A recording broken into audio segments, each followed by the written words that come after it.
So an NFT is non-fungible token versus so a non-fungible token is something that is uniquely different. Yeah. Fungible token, like your pounds. My pound is the same as your pound, but an NFT is unique. So that opens up a lot of avenues for a lot of different industries. I mentioned a few before we came on. So I mentioned about if you got a fancy watch like a Rolex and you was wanting to sell that, if you was going to buy a Rolex on the second-hand market, you kind of have to go through a third party who needs to verify it's authentic, because without them, you could get scammed quite easily for a lot of money. Now, if you had an NFT that proved your ownership, in your wallet, your crypto wallet, you could prove that you own that, and as soon as the transaction occurs, it's transferred over. So you can prove ownership. And that's one great way in terms of a luxury good.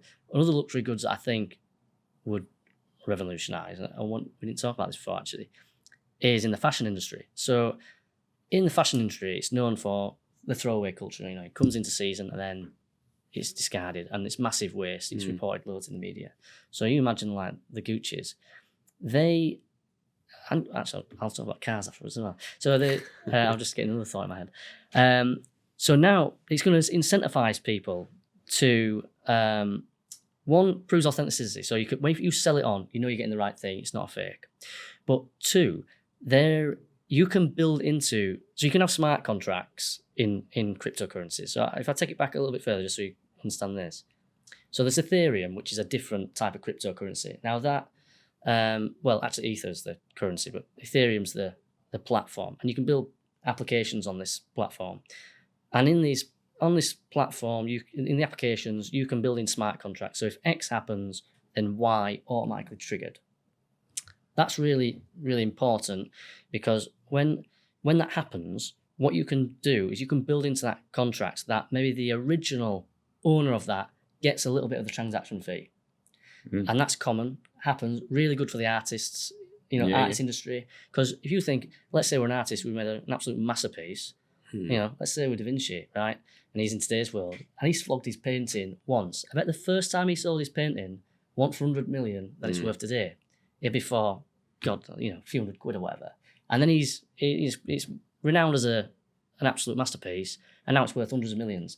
And all the transactions that happened after that, he never got anything for it. Never got nothing.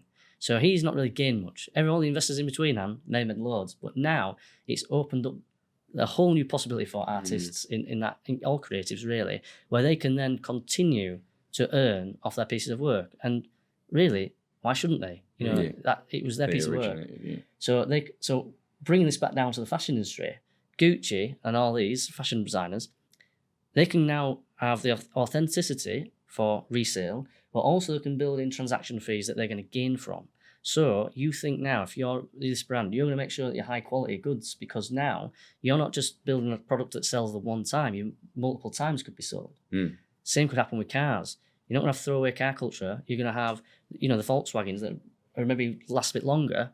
Their actual sales value, lifetime sales value, is going to be much higher if they make sure that they build it really well, that it will last for a long time, because it'll keep getting resold, and every time it gets resold, they get a bit back, and so it's more revenue for them. So I like it. Really, yeah.